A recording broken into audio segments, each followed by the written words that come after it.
Hello all. Today we're going to be talking about the new email security platform that Nutbourne are recommending. It's called Mesh Email Security, and it's the new platform. For those of you that have been with us for a while, you may be on the Barracuda platform, which is a great spam platform, but Mesh provides some new functionality and a much more modern interface, which addresses some of the concerns which we've seen being raised out of the old Barracuda platform.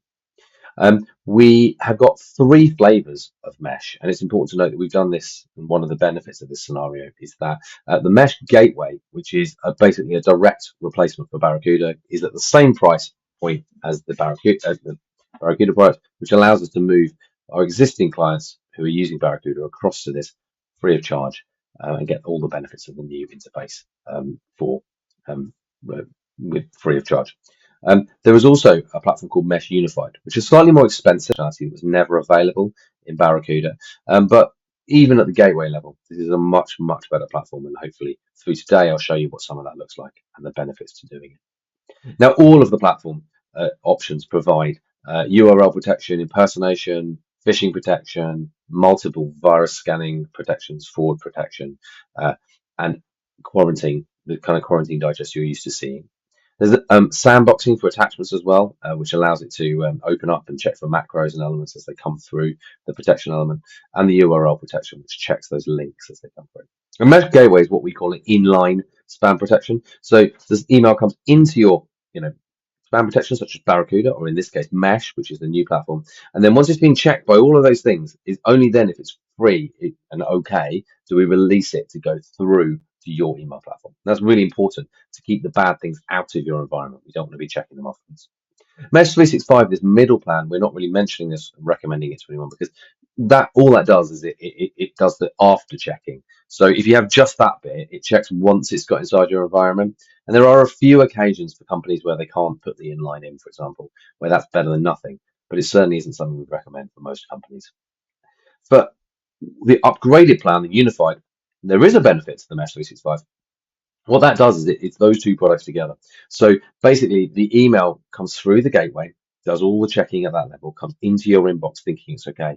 And then the 365 piece continues to look in that environment for safe things. So learning and upgrading and doing after the fact checking. So if something became dodgy or the threat intelligence escalated the level of it, it would then further remediate that later down the line. And there are a couple of other features it does. So that threat remediation, we can pull emails out of inboxes once they've gone into them to keep your users safe, both across the whole company or individually, if that's something that wants to be done when they're deemed to be dangerous.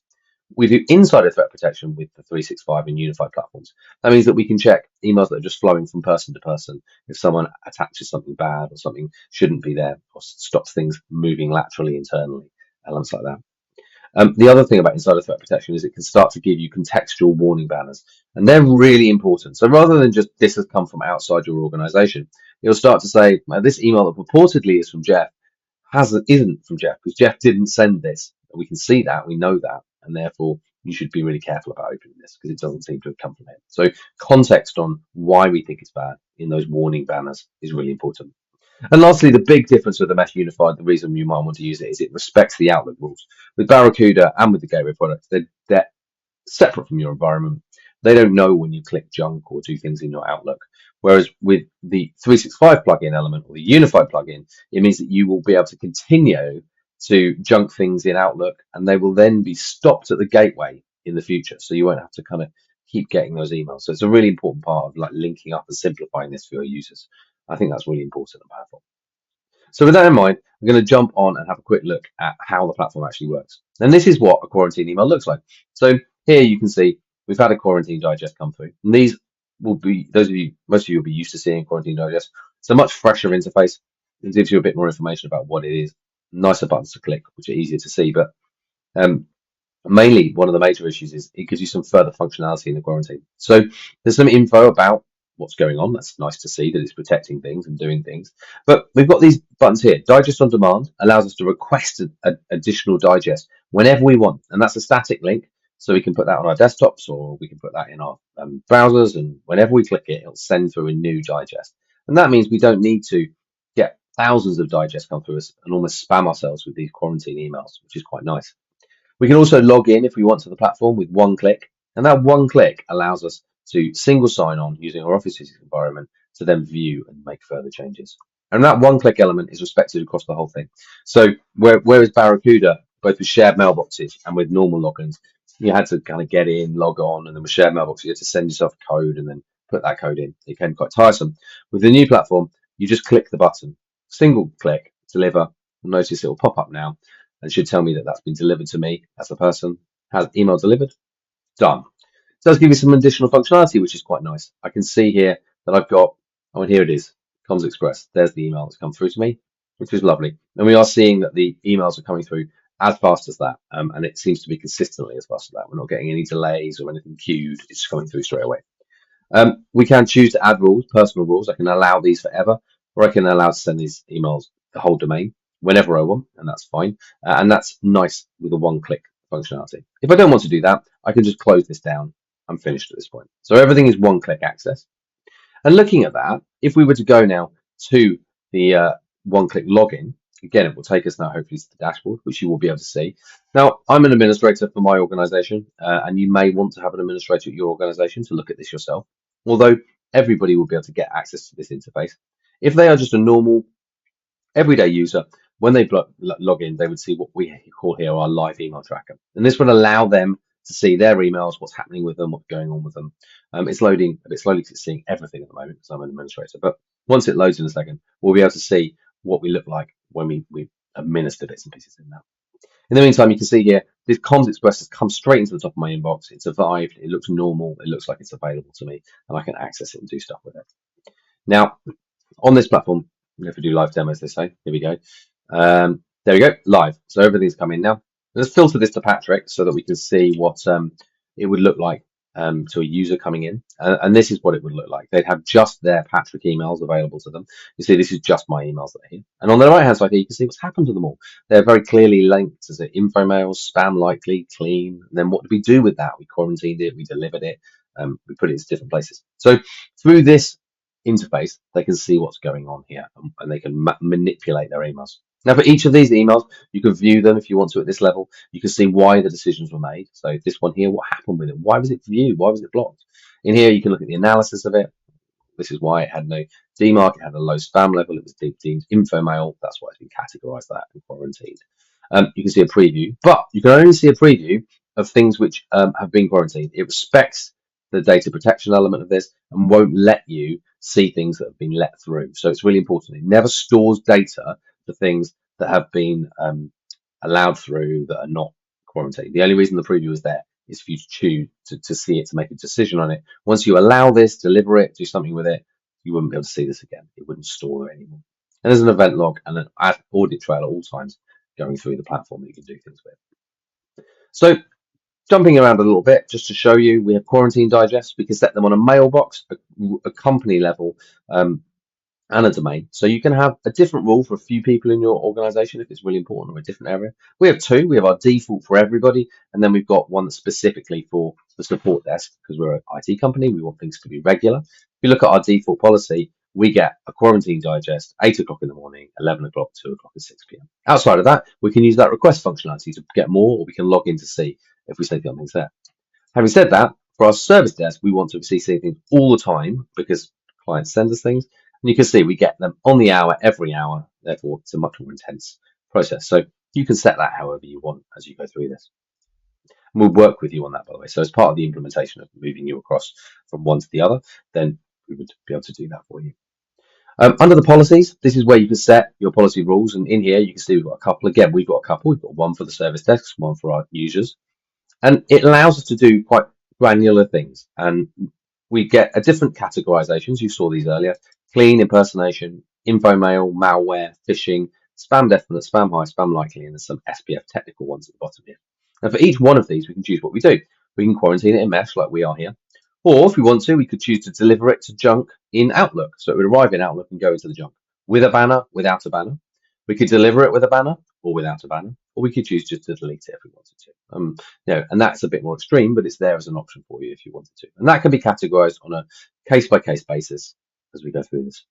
We can also block certain attachment types. Things like executables should always be blocked, but we can do encryptions, macros, things like that could be blocked and quarantined. So therefore, you have to go and get them if you want to get them, which I think is really important.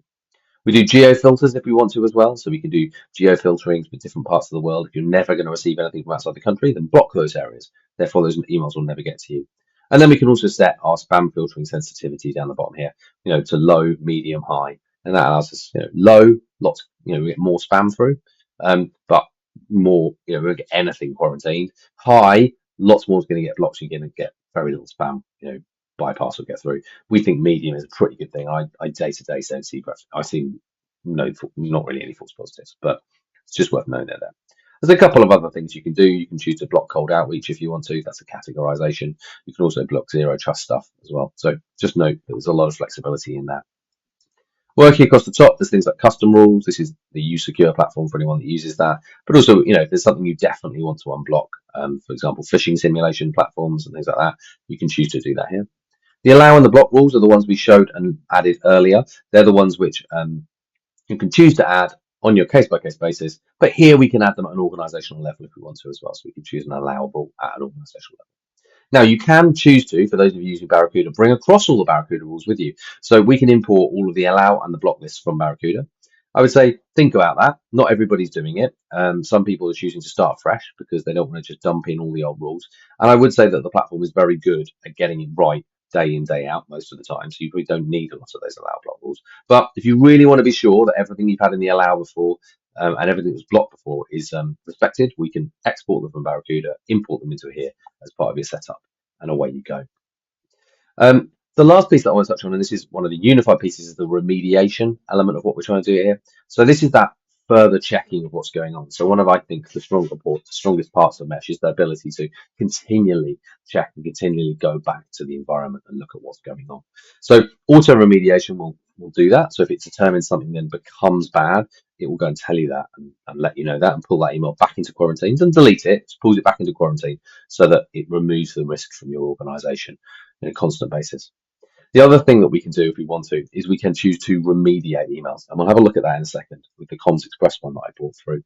So the Comms Express one will allow us to, we can pull that out of an inbox. And this is so important. So both for a security incident that's ongoing. So if there was a security incident ongoing, we would want to be able to pull that email out of the inboxes. But if might just be I've sent an email to the wrong people, or I've delivered it to the wrong place, or oh my god, I sent an email. Now it's only works in your organization. We can't pull stuff out of other people's organizations, but you can remediate. You can remediate things. Now look here, this is my Comms Express email I delivered earlier. It's in the inbox. You can see it here at the top of the inbox. And if we want to, we can choose to remediate that. And by that, I mean tick this box and click remediate. And when I remediate that, it will instantaneously pull it out of my inbox. It's gone. It's not there. And you can look at this. That email was delivered actually to 3 people within Nutbourne. And we might be that, one of these people rings up the support desk and says, oh, I've got an email that's come through and it looks really dodgy. Well, we could come and look at this for you. We would look at this for you. We go, yeah, you're right. That is dodgy. We're going to pull that back and remediate that. But also that's gone to 2 or 3 other people in your organization. We want to get that out as well because we hope they're going to make the same decision you have and ring us, but let's not make that mistake. We can remediate that, bring that back. Now, again, remediation doesn't mean deletion. It is just that case. It's brought back to quarantine. And if I want to, I can turn that back round. I can go back into this and I can unremediate as well. I can put that back. I bring my email back across again. It's back here again. It's instantaneous. It's there. So there's a lot of functionality that we can get within this platform and move forward from. The interface is very clean and very simple. It does provide a faster experience for your users to go back and forth, and obviously a much more seamless experience with a single sign-on log-on. As I mentioned earlier, those who are already using Barracuda, the price monthly for the gateway, which is exactly the same except for the remediation and the rules inspection, is exactly the same, and we can move you across free of charge. For those that aren't using it, that is £1.65 is the cost for that. If you would like to have the unified, which does bring significant benefit in my opinion, then it actually moves up to £1.95 a user, so it's 40p more expensive to do that. For those of you, again, we can move you free onto that platform, or we can implement that for you. It would be £1.94 per user, and that's where it would be. I hope this has been helpful. Obviously, please reach out to us if you've got any questions, if you want to see any more about it, or it doesn't make sense. We're more than happy to talk to you always. And yeah, thank you for speaking to us. Bye bye.